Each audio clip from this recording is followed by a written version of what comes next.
Good morning friends. आज के political science series के इस वीडियो में हम समझेंगे कि भारतीय संघवाद का स्वरूप क्या है। आखिर जैसा कि हमारे संविधान के अनुच्छेद 1 आर्टिकल 1 में लिखा गया है, भारत राज्यों का संघ है। तो आखिर उस संघ का अर्थ क्या है एवं भारत में इस संघ का स्वरूप क्या है, इस बारे में डिस्कस करेंगे। तो देखिए, मूलतः संघवाद का आशय एक ऐसी शासन प्रणाली से है जब संस्था की संपूर्ण शक्ति का विभाजन दो भागों में हो जाता है। जैसे भारत जैसे लोकतांत्रिक देशों में शक्तियों का बंटवारा केंद्र एवं राज्यों के बीच है। जैसा कि हम देख सकते हैं, भारत के संविधान के अनुसूची 7 में कुल 3 विषय बनाए गए हैं: केंद्रीय विषय, राज्य विषय और समवर्ती विषय। यानी कि भारत की कुल शक्ति को 3 भागों में बांटा गया है। इसका अर्थ क्या है कि भारत में शक्ति का विकेंद्रीकरण है। तो संघवाद का पहला क्या हुआ कि यहाँ पे शक्तियों का विभाजन किया जाता है, केंद्र एवं राज्यों के बीच शक्तियों को बांटा जाता है। अब देखिए, प्रोफेसर फाइनर के अनुसार अगर देखें तो उन्होंने क्या बताया। प्रोफेसर फाइनर ने बताया, यह एक ऐसा शासन है जिसमें शक्ति का एक भाग स्थानीय क्षेत्रों में निहित होता है एवं शक्ति का दूसरा भाग केंद्रीय सरकार में। मतलब कुल मिलाकर यहाँ शक्तियों का विभाजन 2 भागों में हो जाता है। यहाँ सत्ता का विकेंद्रीकरण होता है। अब देखिए, यदि इसी संघवाद को हम गहराई में देखें, गहराई में अध्ययन करें, तो हम ये पाएंगे कि संघवाद एक ऐसी प्रणाली है, एक ऐसी व्यवस्था है जिसमें सरकार की शक्तियों को सीमित कर दी जाती है। अब ऑब्वियस सी बात है कि अगर केंद्र की शक्तियों को 2 भागों में 3 भागों में बांट दी जाए, इसका मतलब केंद्र की शक्तियां जो है वो कम हो गई, सीमित हो गई। ऐसा है, मतलब उनकी शक्तियां घट गई। इससे केंद्र की शक्तियां क्या हो जाती है? सीमित हो जाती है। अब भारतीय संघ के बारे में विभिन्न विचारकों का अनेक मत है। जैसा कि अगर हम डॉक्टर केसी वियर, जो प्रसिद्ध लेखक है, उनके बारे में उन्होंने क्या कहा भारतीय संघवाद को लेकर। उन्होंने कहा, भारत एक अर्ध संघीय व्यवस्था है। मतलब इन्होंने भारत को क्वासी फेडरल अर्ध संघीय कहकर पुकारा, क्योंकि यहाँ मुख्यतः शक्तियां केंद्र के पास है। इसका कारण भी है कि भारत में अगर आप देखेंगे तो भारत में अगर केंद्र और राज्य की बात करें तो कहीं ना कहीं राज्यों से ज़्यादा पावर, राज्यों से ज़्यादा शक्ति केंद्र के पास है। अब वो कैसे है वो आगे जरूर देखेंगे, उसको समझेंगे। उसके बाद देखते हैं हमारे संविधान के पिता, भारतीय संविधान के पिता डॉक्टर अंबेडकर क्या कहना था इस मत में, उसको समझते हैं। उनका कहना था, संविधान को संघवाद के कठोर ढांचे में नहीं ढाला गया है। कहने का मतलब यह है कि डॉक्टर अंबेडकर का मानना था कि भारतीय संघवाद जो है वो कठोर नहीं है, बल्कि वो नरम है, वो लचीला है, एक कमजोर संघवाद है। कहने का मतलब यह है कि काफी कठोर नहीं है। शक्तियों का विभाजन केंद्र और राज्य के बीच में जरूर है, लेकिन शक्तियों का जो है वो कहीं ना कहीं ज्यादा पावर केंद्र के पास में निहित है। शक्तियों का जो बंटवारा है वो केंद्र के पास कहीं ना कहीं अधिक है। इसी प्रकार कुछ और विचारकों का मत है, जैसे प्रोफेसर संथानम का कहना यह है कि भारत जो है वो पूर्ण संघीय प्रदेश है। हालांकि ये पूरी तरह से हम इसे सही नहीं कह सकते, क्योंकि हमें पता है कि भारत की मैक्सिमम जो ताकत है, भारत की जो मैक्सिमम शक्तियां हैं वो केंद्र के पास निहित है। देखिए कैसे, अगर भारत की संविधान की अनुसूची 7 में देखें तो भारत के अनुसूची 7 में, संविधान के अनुसूची 7 में कुल 3 विषयों में यहाँ की शक्तियों का वर्णन किया गया है। जिसमें अगर देखें, संघ सूची, समवर्ती सूची एवं राज्य सूची, 3 सूचियां हैं। जिसमें संघ सूची में कुल 100 विषय हैं। इसके पहले संविधान जब बने थे तो कुल 97 विषय थे, लेकिन वर्तमान में 100 विषय हैं जो राष्ट्रीय स्तर के महत्व रखते हैं।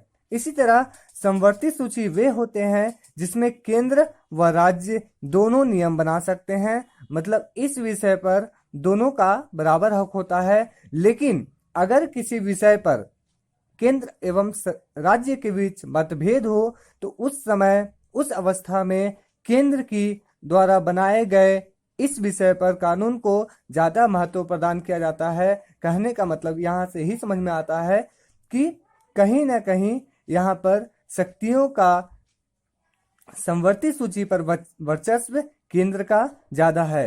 समवर्ती सूची में कुल पहले 66 विषय थे, अब यह घटकर 61 विषय हो गए हैं। यही राज्य सूची में देखें तो राज्य सूची में अभी कुल 52 विषय हैं, 52 सब्जेक्ट्स हैं, जिसमें जो स्थानीय स्तर के और राज्य स्तर के इम्पोर्टेंस रखते हैं। अगर हम बात करें तो 42वां संशोधन, जिसे लघु संविधान भी कहा जाता है, मिनी कॉन्स्टिट्यूशन भी कहा जाता है, इस समय राज्य सूची से कुल 5 विषय को उठाकर और समवर्ती सूची में ट्रांसफर किया गया था।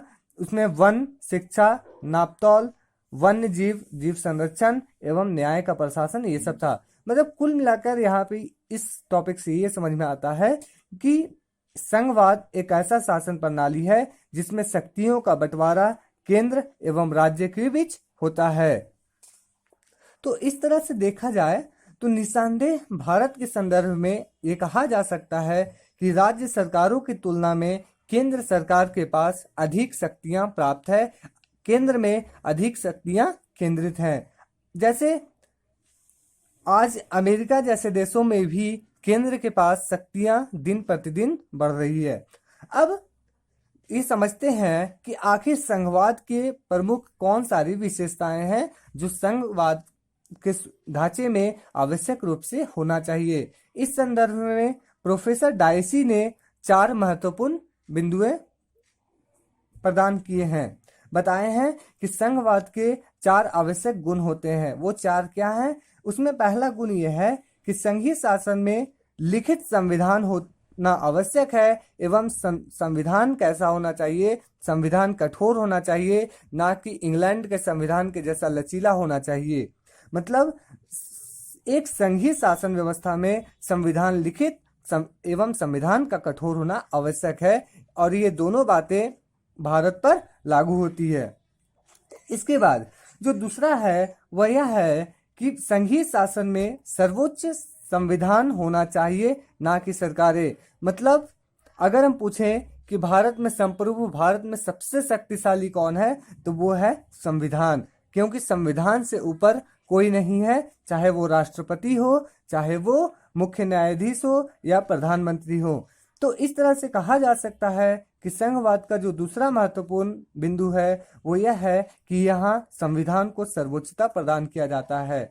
इसके बाद जो हम लोगों ने पहले देख चुके हैं, केंद्र एवं राज्यों के बीच शक्तियों का स्पष्ट बंटवारा यहाँ होता है, यानी संघीय स्वरूप का तीसरा महत्वपूर्ण विशेषता ये है कि यहाँ केंद्र एवं राज्यों के बीच शक्तियों का स्पष्ट बंटवारा किया जाता है। इसके बाद ये एक और महत्वपूर्ण है कि यहाँ पर संघीय शासन व्यवस्था में देश की रक्षा के लिए, देश की संविधान की रक्षा के लिए निष्पक्ष एवं स्वतंत्र न्यायपालिका का होना आवश्यक है। जैसा कि हम लोग देख सकते हैं कि भारत में अगर सरकारों पर से विश्वास भी उठ जाए तब भी लोग सुप्रीम कोर्ट पर विश्वास अवश्य ही करते हैं, क्योंकि उन्हें पता है कि न्याय अगर कहीं से नहीं मिली तो न्यायपालिका से, सर्वोच्च न्यायालय से अवश्य मिलेगी। मतलब प्रोफेसर डायसी के द्वारा ये 4 जो आवश्यक गुण बताए गए हैं वो स्पष्ट तौर पे संघवाद पे लागू होते हैं। पहला, संविधान कठोर होना चाहिए, लिखित होना चाहिए। संविधान जो है वो देश में सर्वोच्च होना चाहिए। संविधान में शक्तियों का स्पष्ट केंद्र एवं राज्यों के बीच बंटवारा होना चाहिए एवं निष्पक्ष एवं स्वतंत्र न्यायपालिका का होना आवश्यक है। तो इस तरह से देख सकते हैं कि भारत में जो मुख्यतः है वो डायसी के द्वारा बताए गए चारों बिंदु तो भारत पर लागू होते हैं, किंतु शक्तियों के बंटवारा के तौर पे केंद्र में कहीं ना कहीं राज्यों की तुलना में अधिक शक्तियां केंद्रित है।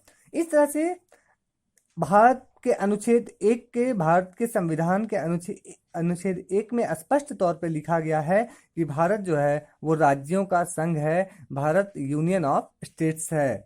इसके साथ ही साथ भारत में लिखित संविधान भी है, कठोर संविधान भी है, अनुसूची 7 में शक्तियों का बंटवारा भी है, सर्वोच्च न्यायालय भी है जो स्वतंत्र है एवं निष्पक्ष है यहाँ पे, और साथ ही साथ संघीय सदन के 2 सदन है, जैसा कि हमको पता है, एक लोकसभा और एक राज्यसभा। लोकसभा में लोगों के प्रतिनिधि होते हैं एवं राज्यसभा में राज्यों के प्रतिनिधि होते हैं, यानी कि संघ की इकाइयों के प्रतिनिधि होते हैं।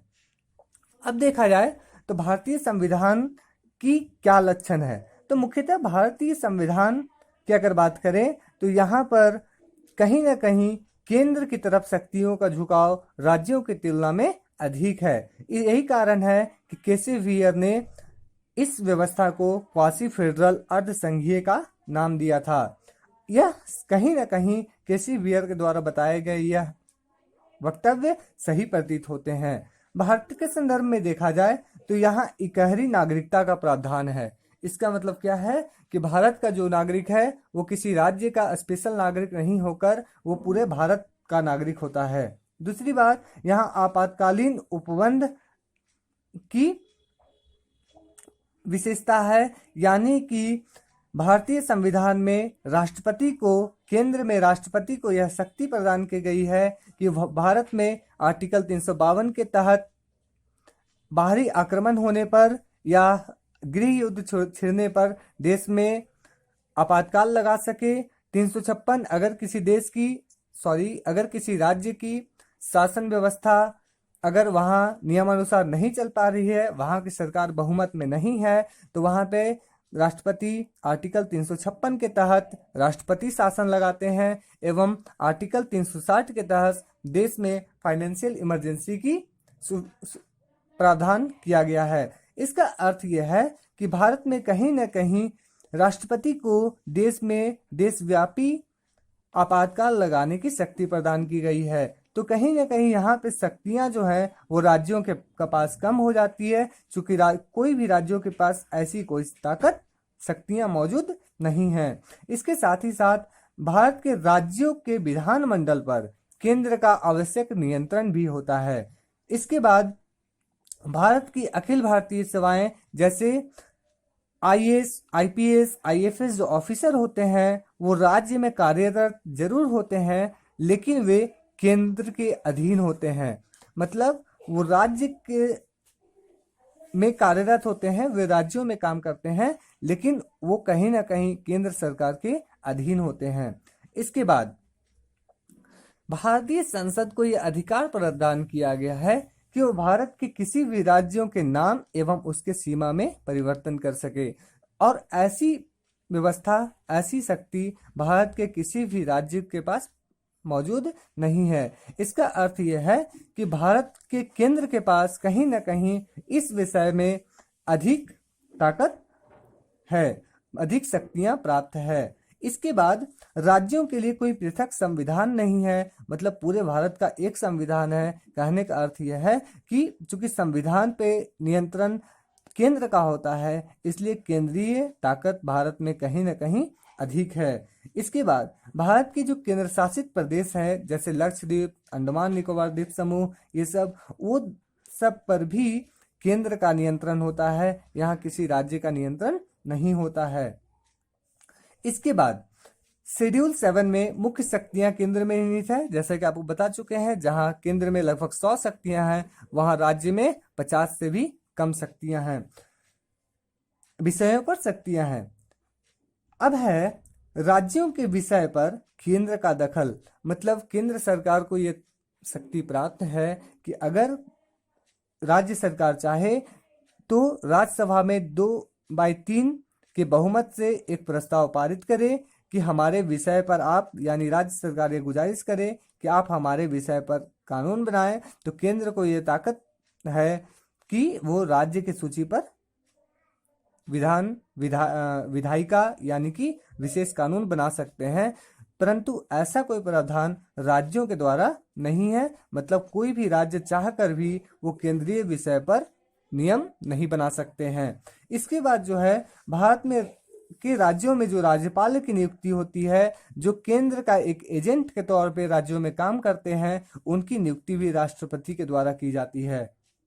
एवं साथ ही साथ राष्ट्रपति पर महाभियोग जो लगाने का प्रावधान है, राष्ट्रपति को हटाने का प्रावधान है, वो कहीं भी राज्यों के विधानसभा को शक्ति ये प्राप्त नहीं है। कहने का मतलब यह है कि राष्ट्रपति को हटाने के लिए कोई भी राज्य चाहे कितना भी चाह ले, वो राष्ट्रपति को अपने विधानसभा के बहुमत से भी नहीं हटा सकता है। तो इस तरह से देख सकते हैं कि भारतीय संघवाद में संघवाद के स्वरूप तो जरूर मौजूद हैं, लेकिन कहीं ना कहीं केंद्र के पास ये शक्तियां अधिक निहित है, केंद्र के पास ये शक्तियां अधिक केंद्रित है। उम्मीद है आपको ये सारी चीजें समझ में आई होगी। अगर आपको इससे फायदा लगे तो जरूर कमेंट सेक्शन में बताएं एवं अपने दोस्तों के साथ जरूर शेयर करें। धन्यवाद। जय हिंद।